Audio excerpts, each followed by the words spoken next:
আজকে বাংলাদেশে এমন একটা অবস্থা চলছে যে অত্যন্ত দুঃখজনক হলো যে দলটি বাংলাদেশ আওয়ামী লীগ জাতির পিতা বঙ্গবন্ধু শেখ মুজিবুর রহমানের নেতৃত্বে সংগ্রাম করে স্বাধীনতা অর্জন করেছে, আজকে সেই দলকেই নিষিদ্ধ ঘোষণা করার চক্রান্ত এবং নিষিদ্ধ ঘোষণা করেছে।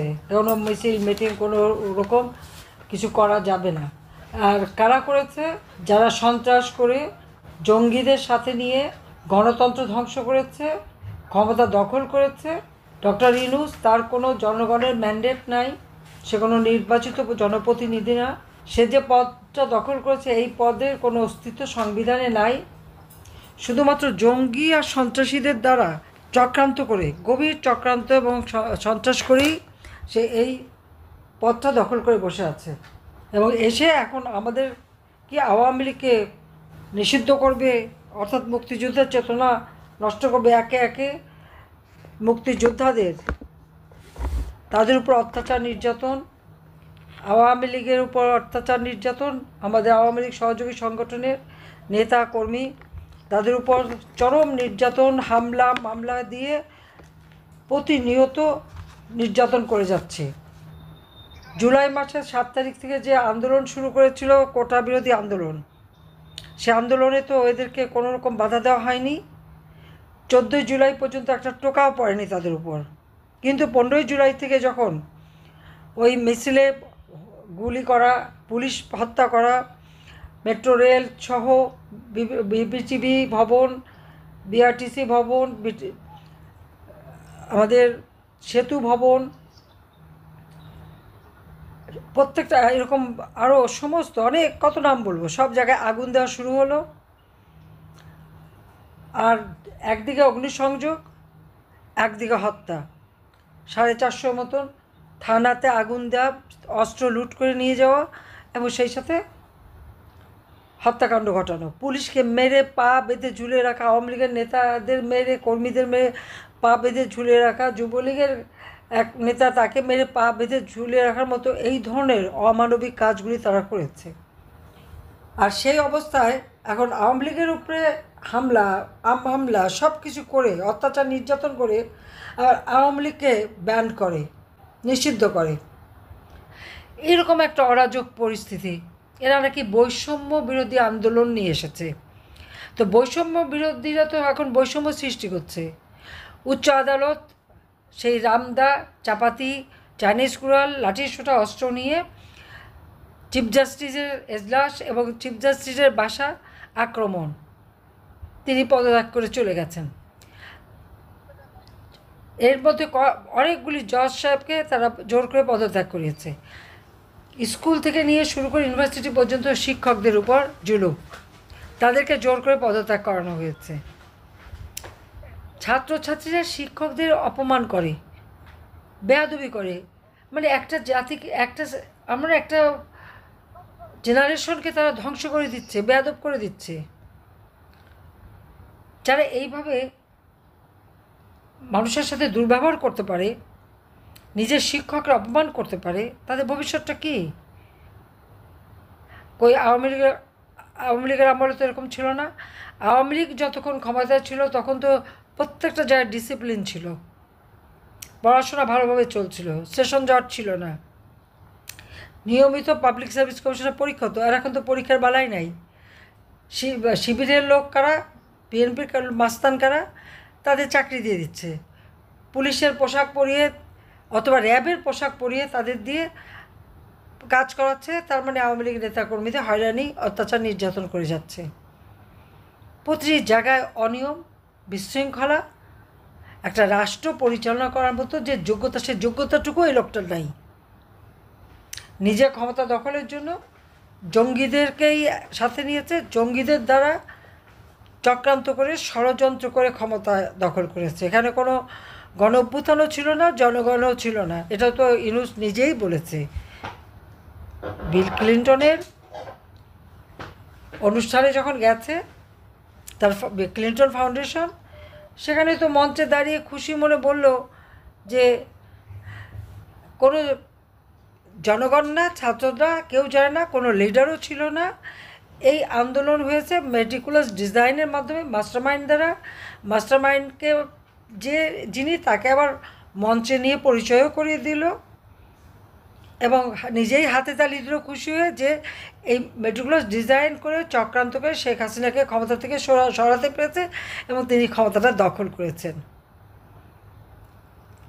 তো এই যে ক্ষমতা দখলকারী অবৈধভাবে, ইউনূসের কি কোনো জনগণের ম্যান্ডেট আছে? তার কি সাংবিধানিক কোনো ভিত্তি আছে?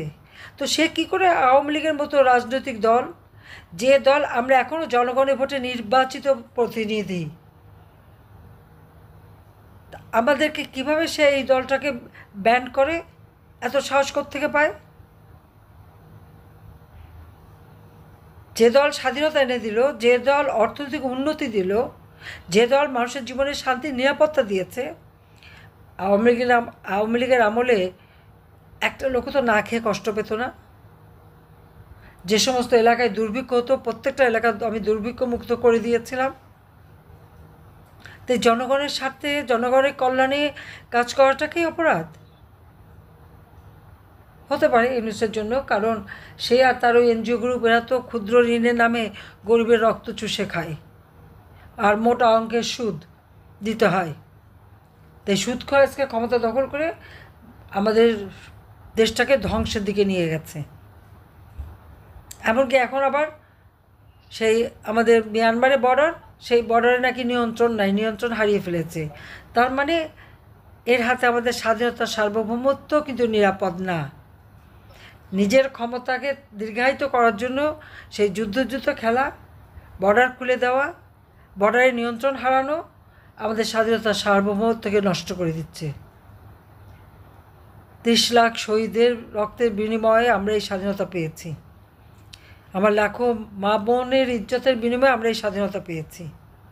এই স্বাধীনতা জাতির পিতা বঙ্গবন্ধু শেখ মুজিবুর রহমানের দীর্ঘ দিনের সংগ্রামের ফসল। বারবার তিনি কারাগারে বন্দী হয়েছেন জনগণের কথা বলতে যেয়ে, এই গণমানুষের কথা বলতে যেয়ে বছরের পর বছর জেল খেটেছেন, নির্যাতিত হয়েছেন। আর এই বাটিতে তাকে নির্মমভাবে হত্যা করা হলো। ওই 32 নম্বর বাড়ি, যে বাড়ি থেকে জাতির পিতা বঙ্গবন্ধু শেখ মুজিবুর রহমান স্বাধীনতা ঘোষণা দিয়েছিলেন, আমার সরকারকে হটানোর জন্য যখন সেই চক্রান্তটা করলো, আমাদের বহুজন আমি দেখলাম, অনেকেই তো সেটা বুঝতেই পারলো না, অমনি ওদের সাথে সুর মেলালো। আজকে দেশের অবস্থাটা কেমন আমার তো তাদের কাছে জানতে ইচ্ছে করে, এখন কেমন আছে তারা, কি দেখছে? ওই একটা ক্ষুদ্র গোষ্ঠী ইউনূসের ধারে কাছে তারা পয়সা বানাচ্ছে, পয়সা পাচার করছে। আর এই যে সমন্বয়ক যে কটা, এগুলি তখন টাকা পয়সা বানাতে বানাতে ফুলে ফাঁপে উঠছে, সব আঙ্গুল ফুলে কলা গাছ, এবং বিদেশে টাকা পাচার। দেশের মানুষ না খেয়ে কষ্ট পাচ্ছে, নিরাপত্তাহীনতায় ভোগে, নিজের ঘরেও নিরাপদ না, কেউ নিরাপদে পথ চলতে পারে না। সব থেকে মেয়েরা দিনের পর দিন শিশু নারী ধর্ষিত হচ্ছে, তাদের কোনো নিউজ দিতে পারবে না।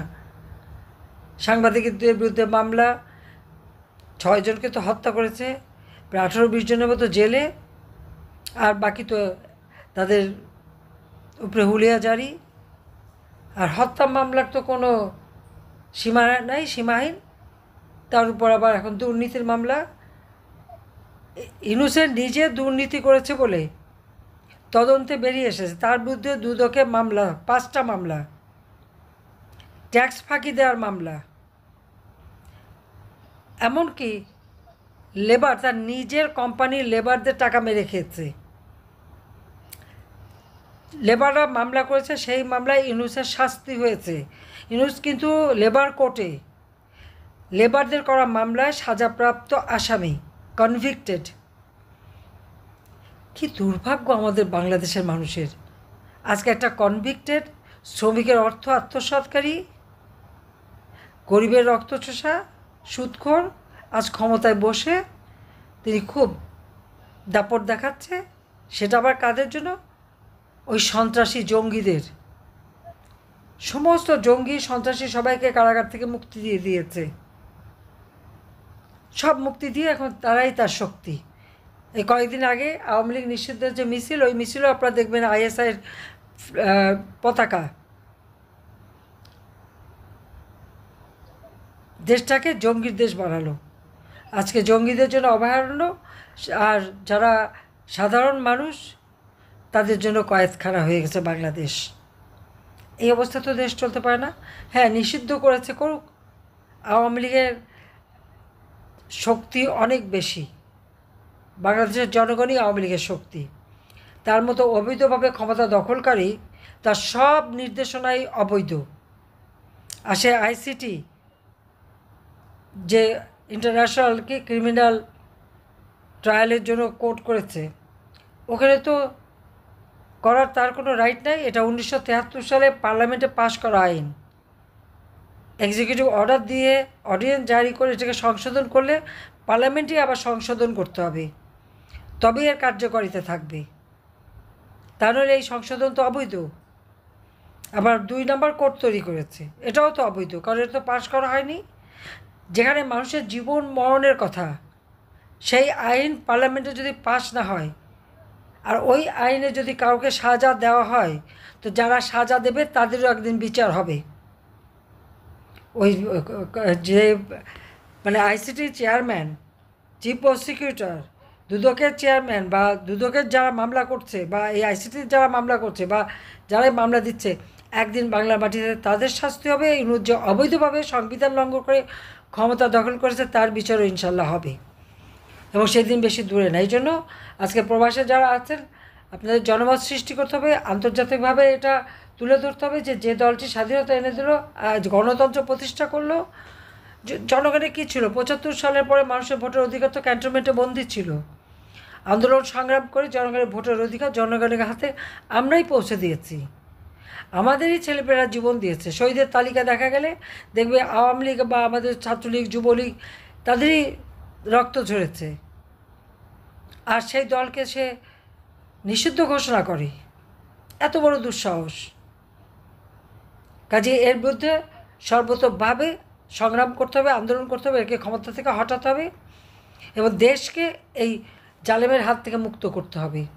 এবং আপনারা প্রবাসে আছেন, দেশেও আপনারা খবর নেন, এবং এর বিরুদ্ধে প্রতিবাদ গড়ে তোলেন, এবং যে যেখানে আছেন সেই দেশেও আপনারা এটা তুলে ধরেন যে এতটা অগণতান্ত্রিক এবং জঙ্গি, আজকে জঙ্গিদের নিয়ে সে দেশ চালাচ্ছে, দেশটাকে জঙ্গি শাসন করছে, এবং জঙ্গিদের বিরুদ্ধে অভিযান অব্যাহত থাকবে। এটা আন্তর্জাতিকভাবেই সবাই চায় জঙ্গি মুক্ত হোক দেশ। কাজে সেটাও আমাদের ব্যবস্থা নিতে হবে। তা আমি এই কথাই বলে সবাইকে ধন্যবাদ জানাই। সবাই ভালো থাকেন, সুস্থ থাকেন। খোদা হাফেজ। জয় বাংলা, জয় বঙ্গবন্ধু, বাংলাদেশ চিরজীবী হোক।